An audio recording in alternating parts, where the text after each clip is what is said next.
आप सब? उम्मीद करते हैं आप सब ठीक होंगे, स्वस्थ होंगे और अपनी तैयारी कर रहे होंगे। आप सभी को पता है बच्चे, हम सब इस समय यूपी ट्रिपल एससी मुख्य सेविका की तैयारी कर रहे हैं और आपके एग्ज़ाम के प्रैक्टिस के लिए हम कुछ इंपॉर्टेंट एमसीक्यू लेकर के आए हैं जो आपके एग्ज़ाम के लिए बहुत ही हेल्पफुल होगा। इसका पार्ट 1 हमने कल सॉल्व कर लिया था। जो टॉपिक का नेम है वो है परामर्श। तो परामर्श का पार्ट 1 मतलब 20 क्वेश्चन सॉल्व किए थे। उसके आगे आज हम लेकर के आए आपके लिए परामर्श टॉपिक से ही। तो चलिए देरी ना करते हुए अपने टॉपिक को स्टार्ट करते हैं। आज का जो हमारा पहला क्वेश्चन दिया है बच्चे, वो दिया हुआ है कि समन्वित परामर्श के प्रवर्तक हैं। आपको ये बताना है समन्वित परामर्श के प्रवर्तक कौन है। समन्वित परामर्श तो आप लोग समझ रहे होंगे, जिसमें जो ऐसा परामर्श जो कि परामर्शदाता और परामर्श प्रार्थी के समन्वय पर आधारित होता है, वही होता है समन्वित परामर्श। तो इसके प्रवर्तक कौन है आपको ये बताना है। ऑप्शन दिया हुआ है FC थारने, रूथ स्ट्रॉन्ग, मायर्स या फिर कोई नहीं। तो इस क्वेश्चन के अगर राइट आंसर की बात करेंगे तो इस क्वेश्चन का राइट आंसर आपका ऑप्शन ये हो जाएगा FC थारने। FC थारने समन्वित परामर्श के प्रवर्तक हैं। यह परामर्श निर्देशित और अनिर्देशित परामर्श दोनों का संयोग होता है। हमने आपको बताया ही क्या होता है, ये जो परामर्श होता है निर्देशित और अनिर्देशित दोनों का संयोग होता है। मतलब इसमें दोनों परामर्श जो है निर्देशित भी और अनिर्देशित भी शामिल होते हैं। चलिए अगले क्वेश्चन पर आते हैं। अगला क्वेश्चन दिया हुआ है समन्वित परामर्श के लाभ क्या हो सकते हैं। आपको ये बताना है ये जो समन्वित परामर्श है इसका लाभ क्या क्या हो सकता है। तो इसको ऑप्शन दिया हुआ है कम खर्चीला, कार्य क्षमता पर अधिक बल, अधिक प्रभावशाली या फिर उपयुक्त सभी। तो इस क्वेश्चन के अगर राइट आंसर की बात करेंगे तो इस क्वेश्चन का राइट आंसर आपका ऑप्शन डी हो जाएगा। जो समन्वित परामर्श है उसके मतलब उसके लाभ जो है वो कम खर्चीला भी है, कार्य क्षमता पर अधिक बल भी है इसमें, और इसके बाद में यह अधिक प्रभावशाली भी होता है, समय की बचत भी होती है बच्चे इसमें, शक्ति की बचत होती है, आवश्यकता अनुसार परिवर्तन भी किया जा सकता है इसमें, उचित तालमेल का विकसित होना, मतलब उचित तालमेल भी विकसित हो सकता है अगर समन्वित परामर्श होता है तो, व्यवहारिक भी होता है। ऐसा जो समन्वित परामर्श होता है ये व्यवहारिक भी होता है। तो इसी तरीके से इसके कई लाभ हैं। अगले क्वेश्चन पर आते हैं। अगला क्वेश्चन दिया हुआ है परामर्श की सफलता निर्भर करती है। आपको ये बताना है जो परामर्श की सफलता है वो किस पर निर्भर करती है। इसको ऑप्शन दिया हुआ है परामर्श प्रार्थी की योग्यता पर, परामर्शदाता के प्रतिभा, ज्ञान तथा दृष्टिकोण पर, परामर्शदाता के हठी व्यवहार या फिर उपयुक्त सभी। तो इस क्वेश्चन के अगर राइट आंसर की बात करेंगे तो इस क्वेश्चन का राइट आंसर आपका ऑप्शन बी हो जाएगा। जो परामर्श की सफलता होती है वो परामर्श दाती के प्रतिभा, ज्ञान तथा दृष्टिकोण पर निर्भर होती है। चलिए अगले क्वेश्चन पर आते हैं। अगला क्वेश्चन दिया हुआ है बच्चे, एक सफल परामर्शदाता के कौन कौन से गुण हो सकते हैं। अब ये आपको बताना है कि जो परामर्श देने वाला होता है उसके कौन कौन से गुण हो सकते हैं। इसको ऑप्शन दिया हुआ है सत्यनिष्ठा, कुशलता, व्यक्तियों में रुचि रखना या फिर उपयुक्त सभी। तो इस क्वेश्चन के अगर राइट आंसर की बात करेंगे तो इस क्वेश्चन का राइट आंसर आपको ऑप्शन डी हो जाएगा। जो परामर्श देने वाला व्यक्ति होता है वो कैसा होना चाहिए। तो सत्य तो होना ही चाहिए, आपका बिल्कुल सही है, क्योंकि अगर कोई गलत व्यक्ति है, झूठ बोलता है, आप उससे अगर परामर्श लेने जा रहे हैं चाहे अपने लक्ष्य के बारे में हो या कोई बात है तो आपको गलत चीज़ें बताएगा। तो परामर्शदाता के ऐसे गुण होने चाहिए, एक तो सत्यनिष्ठा है, वो कुशल होना चाहिए, व्यक्ति में रुचि रखना चाहिए, मतलब जो परामर्श दे रहा है वो लोगों के साथ बातचीत करने में उसकी रुचि होनी चाहिए, ठीक है। और इसके अलावा भी आपको बता दें और कई सारे हैं कि जो एक परामर्शदाता के लाभ होते हैं उसमें उद्देश्य और दिशा का भी ज्ञान होना चाहिए बच्चे, मित्रता, प्यार व व्यवहारिक ज्ञान भी होना चाहिए, ठीक है। एक विश्वास कुशल होना चाहिए, तकनीकी की दक्षता भी होनी चाहिए, उसमें नेतृत्व करने की योग्यता होनी चाहिए, दूसरे व्यक्ति को प्रभावित करने की भी क्वालिटी होनी चाहिए, उसमें सामाजिक संवेदनशीलता होनी चाहिए और व्यक्ति में रुचि लेना तो आपके इसमें दिया ही है। तो ऐसे कई गुण हैं जो कि एक परामर्शदाता में होने चाहिए। चलिए अगले क्वेश्चन पर आते हैं। अगला क्वेश्चन दिया हुआ है आपका परामर्श की आवश्यकता क्यों पड़ती है। अब ये बताना है आपको, जो परामर्श मतलब आप समझ रहे होंगे सलाह, तो सलाह की आवश्यकता क्यों पड़ती है। इसको ऑप्शन दिया हुआ है परामर्श प्रार्थी की समस्याओं को दूर करने के लिए, या फिर परामर्श प्रार्थी को आत्म मूल्यांकन के लिए, या फिर परामर्शदाता को परखने के लिए, या फिर ए और बी दोनों। तो इस क्वेश्चन के अगर राइट आंसर की बात करेंगे तो इस क्वेश्चन का राइट आंसर आपका ऑप्शन डी हो जाएगा, ये और भी दोनों। मतलब कि जो परामर्श की आवश्यकता किस लिए पड़ती है, परामर्श प्रार्थी की समस्याओं को दूर करने के लिए। जिसको सलाह लेना है, जो व्यक्ति सलाह लेना चाहता है उसकी समस्याएं दूर हो सकती हैं सलाह लेने से, परामर्श लेने से। और दूसरा जो दिया हुआ है परामर्श प्रार्थी को आत्म मूल्यांकन के लिए, तो इसलिए इस क्वेश्चन का राइट आंसर आपका ऑप्शन ए और बी दोनों सही हो जाएगा। चलिए अगले क्वेश्चन पर आते हैं। अगला क्वेश्चन दिया हुआ है आपका, संचार में निस्पंदन के बुरे प्रभाव को कम करने के लिए किस उपाय का प्रयोग होगा, यहाँ प्रभाव नहीं होगा, गलती से टाइप हुआ है, यहाँ आप प्रयोग कर लीजिएगा। प्रयोग किया जाता है। आपको ये बताना है कि संचार में निस्पंदन के बुरे प्रभाव को कम करने के लिए किस उपाय का प्रयोग किया जाता है। तो इसको ऑप्शन दिया है बच्चे, गतिकी, परिभाषा, लघु प्राधिकरण या फिर स्पर्शीय संचार। तो इस क्वेश्चन के अगर राइट आंसर की बात करेंगे तो इस क्वेश्चन का जो राइट आंसर हो जाएगा आपका ऑप्शन डी हो जाएगा, स्पर्शीय संचार। संचार में निस्पंदन के बुरे प्रभाव को कम करने के लिए स्पर्शीय संचार का प्रयोग किया जाता है। चलिए अगले क्वेश्चन पर आते हैं। अगला क्वेश्चन दिया हुआ है, संचार प्रक्रिया में निम्नलिखित में से कौन सा चरण पहले आता है। आपको ये बताना है कि ये जो संचार प्रक्रिया है इसमें कौन सा चरण पहले आता है। पहले आप थोड़ा सा समझ लीजिए संचार प्रक्रिया क्या होती है। तो संचार प्रक्रिया में जो कूट लेखन होता है, जैसे कि आप लिख करके संदेश एक दूसरे के पास भेजते हैं, ये भी आपका संचार प्रक्रिया। तो उसमें कूट लेखन जो होता है जो पहले चरण में आता है। उसके बाद में क्या है कि जो संचार होता है वह संचार प्रेषक का प्राप्तकर्ता को सूचना देने की एक प्रक्रिया है। जो भेजने वाला होता है और जो प्राप्त करने वाला होता है, कोई भी सूचना हो गया तो वही वो सब भेजने की, मतलब एक सूचना को दूसरे स्थान पर भेजने की प्रक्रिया क्या होती है, संचार प्रक्रिया कही जाती है। ठीक है, तो आपको ये बताना है कि संचार प्रक्रिया में निम्नलिखित में से कौन सा चरण पहले आता है। तो अभी हमने आपको बता दिया है कि कूट लेखन पहले आता है, तो इसको ऑप्शन दिया है संचरण, कूट अनुवाद समझना या फिर कूट लेखन। तो कूट लेखन जो आपका आता है वो संचार प्रक्रिया में सबसे पहले आता है, प्रथम चरण है। तो आपका ऑप्शन डी सही हो जाएगा। चलिए अगले क्वेश्चन पर आते हैं। अगला क्वेश्चन दिया हुआ है, औपचारिक दिशा निर्देश एवं प्राधिकार पद अनुक्रम संचार के किस प्रकार के उदाहरण हैं। आपको ये बताना है कि जो औपचारिक दिशा निर्देश एवं प्राधिकार पदानुक्रम संचार के किस प्रकार के उदाहरण हैं। आपको ऑप्शन दिया हुआ है नियंत्रण, समझौता, संगठन या फिर सूचना। तो इस क्वेश्चन के अगर राइट आंसर की बात करेंगे तो इस क्वेश्चन का राइट आंसर आपका ऑप्शन ये हो जाएगा, नियंत्रण।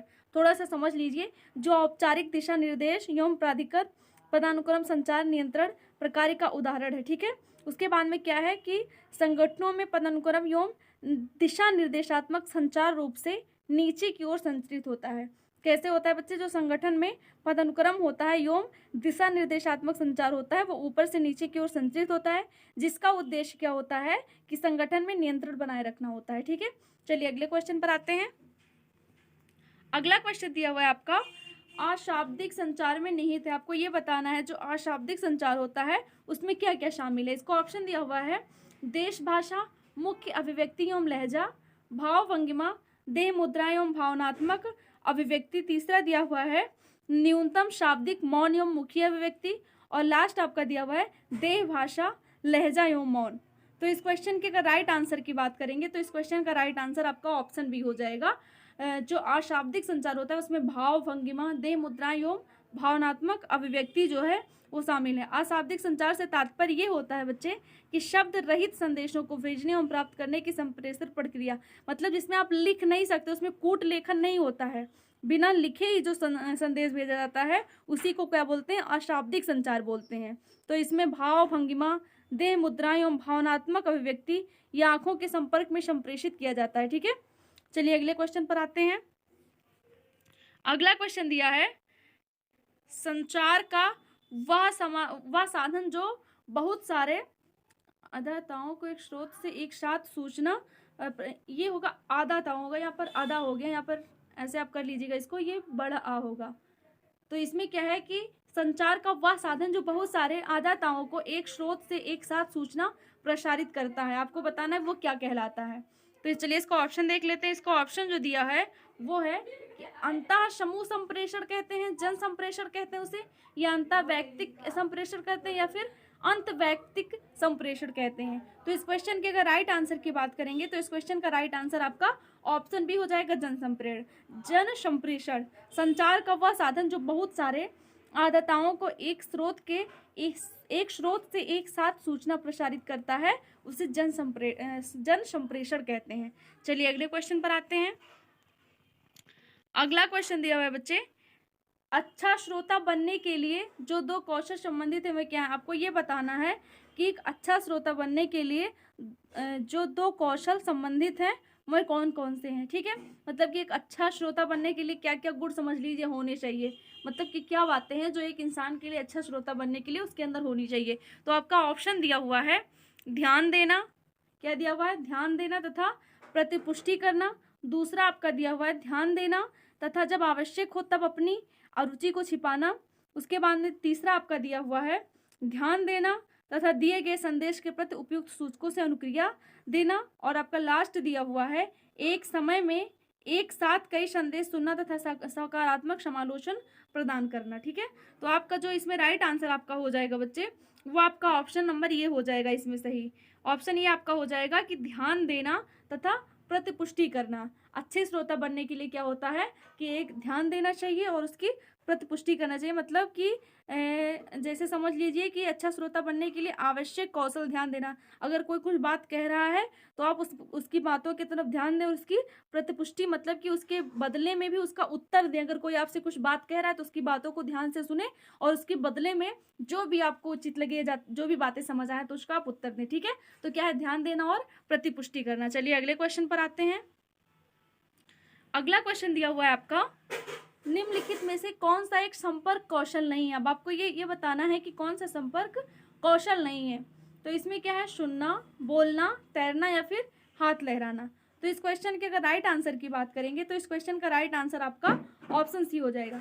क्योंकि देखिए जैसे कि अगर कोई इसमें अब आपको ये बताना है सुनना, बोलना, हाथ लहराना ये सब संपर्क कौशल के अंतर्गत आता है, जबकि तैरना नहीं आता है। ठीक है, अब इसमें अगर आप किसी से बातचीत कर रहे हैं तो उससे सुनेंगे, बोलेंगे, अगर नहीं बोल पा रहे तो इसे हाथ भी हिला देंगे। इसका मतलब है कि जैसे आप किसी के बात का उत्तर इस तरीके से भी दे सकते हैं, लेकिन तैरना नहीं, क्योंकि तैर कर जो है वो आपसी बातचीत नहीं आपका हो सकता। ठीक है, तो उसमें क्या है कि जो तैरना है वो संपर्क कौशल नहीं है। बाकी ये तीनों सुनना, बोलना, हाथ लहराना ये संपर्क कौशल के अंतर्गत आते हैं। चलिए अगले क्वेश्चन पर आते हैं। अगला क्वेश्चन दिया हुआ है, डॉट डॉट के बिना एक दूसरे के साथ संवाद करना असंभव है। अब आपको ये बताना है कि किसके बिना हम एक दूसरे से बातचीत नहीं कर सकते हैं। तो इसको ऑप्शन दिया आवाज, हाथ, फोन, संवाद कौशल। तो इस क्वेश्चन के अगर राइट आंसर की बात करेंगे तो इस क्वेश्चन का राइट आंसर हो जाएगा आपका ऑप्शन डी, संवाद कौशल। ठीक है, संवाद कौशल के बिना के साथ संवाद करना असंभव होता है। किसी को अपनी बात समझाने के लिए संवाद कौशल का होना अति आवश्यक होता है। एक अच्छे व्यक्ति के लिए संवाद कौशल का होना नितांत जरूरी है, क्योंकि व्यक्ति विकास का मजबूत पक्ष संवाद कौशल ही होता है। संवाद कौशल के बिना एक दूसरे के साथ संवाद करना असंभव है। अगर आपके अंदर मतलब कि संवाद कौशल का मतलब आप ये समझ लीजिए कि जैसे आपके अंदर ये क्वालिटी होनी चाहिए, जैसे किसी से आप बात कर रहे हैं तो उसे अपनी बात समझाने का एक अपने अंदर गुण होना चाहिए। ठीक है, तो उसमें क्या है कि संवाद कौशल अगर ना हो तो एक दूसरे के साथ संवाद करना असंभव होता है। अगला दिया हुआ अगला क्वेश्चन है आपका, निम्नलिखित में से कौन सा संप्रेषण में सबसे अधिक सहायक श्रव्य कौशल है। ठीक है, इसका मतलब ये है कि संप्रेषण में आपको बताना है, श्रव्य मतलब सुनने वाला, कौशल जो उनमें कौशल का मतलब वही होता है अपने अंदर की जो अच्छाई होती है, कौशल गुण ही समझ लीजिए, वो कौन सा होता है। इसको ऑप्शन दिया हुआ प्रतियोगी श्रव्य, निष्क्रिय श्रव्य, सक्रिय श्रव्य या फिर पूर्वग्राही श्रव्य। तो इस क्वेश्चन के अगर राइट आंसर की बात करेंगे तो इस क्वेश्चन का राइट आंसर आपका ऑप्शन सी हो जाएगा, सक्रिय श्रव्य। संप्रेषण में सक्रिय श्रव्य जो होता है वो सर्वाधिक सहायक श्रव्य कौशल है। ठीक है, सभा सम्मेलन, जैसे कोई सभा सम्मेलन हो गया, संगोष्ठी है, ठीक है, साक्षात्कार हो गया, आपका व्यक्तिगत परामर्श हो गया, मुलाकात है, टेलीफोन है, टेप रेडियो है, समितियां हैं, ये सब श्रव्य माध्यम है। चलिए अगले क्वेश्चन पर आते हैं। अगला क्वेश्चन दिया हुआ है, निम्न में से कौन सा संप्रेषण कौशल के मूल्यांकन का सर्वाधिक उपयुक्त प्रचाल या फिर पैरामीटर है। आपको ये बताना है कि संप्रेषण कौशल के मूल्यांकन का सर्वाधिक उपयुक्त पैरामीटर कौन सा है। उसको ऑप्शन दिया हुआ है अवरोधमुक्त संप्रेषण, सरल भाषा, आमने सामने का संपर्क या फिर पृष्ठपोषण या फिर फीडबैक। तो इस क्वेश्चन के अगर राइट आंसर की बात करेंगे तो इस क्वेश्चन का राइट आंसर हो जाएगा आपका ऑप्शन डी, फीडबैक जो होता है। तो संप्रेषण कौशल के मूल्यांकन का जो सबसे अच्छा या फिर सर्वाधिक उपयुक्त पैरामीटर जो होता है वो फीडबैक होता है। संप्रेषण जो होता है वो दो या दो से अधिक प्राणियों के बीच में निरंतर चलने वाली एक प्रक्रिया होती है, जो क्या होती है कि व्यवहारिक आदान प्रदान और वृद्धि के लिए उनका फीडबैक करता है। ठीक है, पृष्ठपोषण करता है। चलिए अगले क्वेश्चन पर आते हैं। अगला क्वेश्चन दिया है, निम्न में से क्या संचार कौशल में बाधक नहीं है। आपको ये बताना है कि संचार कौशल में क्या बाधक नहीं होता है। भावनात्मकता, संक्षिप्तता, सीमित शब्दावली या फिर वरिष्ठ का भय। तो इस क्वेश्चन के अगर राइट आंसर की बात करेंगे तो इस क्वेश्चन का राइट आंसर हो जाएगा आपका ऑप्शन बी। ऑप्शन बी इस क्वेश्चन का जो है आपका राइट आंसर हो जाएगा। जो ये है संक्षिप्तता जो है वो कौशल में बाधक नहीं होती है। भावनात्मकता, सीमित शब्दावली, वरिष्ठ का भय, सूचना की अधिकता संचार कौशल में बाधक है, जबकि जो संक्षिप्तता होती है बच्चे वो संचार कौशल के लिए आवश्यक है, वो बाधक नहीं होती है। चलिए अगले क्वेश्चन पर आते हैं। अगला क्वेश्चन दिया हुआ है, प्रभावी पारस्परिक संचार कौशल है तो हमें नहीं होना चाहिए। आपको ये बताना है कि प्रभावी पारस्परिक संचार कौशल है तो हमें क्या नहीं होना चाहिए। जो ऑप्शन दिया आपका वो दिया है निश्चित एवं परिशुद्ध, समय से, तर्कसंगत या फिर व्यापक। तो इस क्वेश्चन के राइट आंसर की बात करेंगे, इस क्वेश्चन का राइट आंसर आपका ऑप्शन डी हो जाएगा, व्यापक। संचार प्रेषक मतलब भेजने वाला हो गया आपका, या प्राप्तकर्ता को सूचना भेजने की एक प्रक्रिया हमने आपको पहले ही बता दिया है, जिससे जानकारी पहुंचाने के लिए ऐसे माध्यम का प्रयोग किया जाता है जिससे संप्रेषित सूचना भेजने वाले और जो प्राप्तकर्ता है दोनों को समझ सकें। तो प्रभावी पारस्परिक संचार कौशल व्यापक नहीं होना चाहिए, आपका ऑप्शन डी सही हो जाएगा। चलिए अगले क्वेश्चन पर आते हैं। अगला क्वेश्चन दिया है बच्चे, संचार पर्यावरण के प्रमुख अंग है। आपको ये बताना है जो संचार पर्यावरण है उसके प्रमुख अंग कौन से। इसको ऑप्शन दिया, मैसेज मतलब संदेश, रिस्पॉन्स उत्तर, चैनल माध्यम या फिर टेलीफोन। तो इस क्वेश्चन के अगर राइट आंसर की बात करेंगे तो इस क्वेश्चन का आपका इसमें आपको चूज करना है जो मतलब कूट टाइप से दिया है कौन कौन से हैं। तो आप देख लीजिए, इसमें हम आपको बता रहे हैं इसमें कौन कौन से हैं। तो इस क्वेश्चन का जो राइट आंसर हो जाएगा बच्चे आपका ऑप्शन बी हो जाएगा। ऑप्शन बी मतलब आपका 1, 2 और 3। 1 में आपका संदेश है, 2 में आपका रिस्पॉन्स उत्तर है और 3 में आपका है क्या है, माध्यम है। तो क्या है, इसके 3 अंग होते हैं, उत्तर, माध्यम और संदेश। ठीक है, चलिए अगले क्वेश्चन पर आते हैं।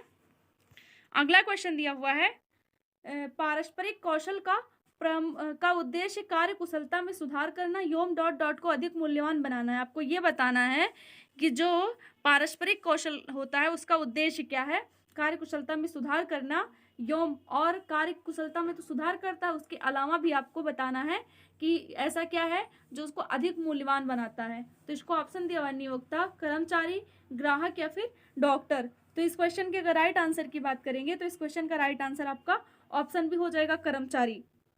पारस्परिक कौशल का उद्देश्य कार्य कुशलता में सुधार करना एवं कर्मचारी को अधिक मूल्यवान बनाना है। चलिए अगले क्वेश्चन पर आते हैं।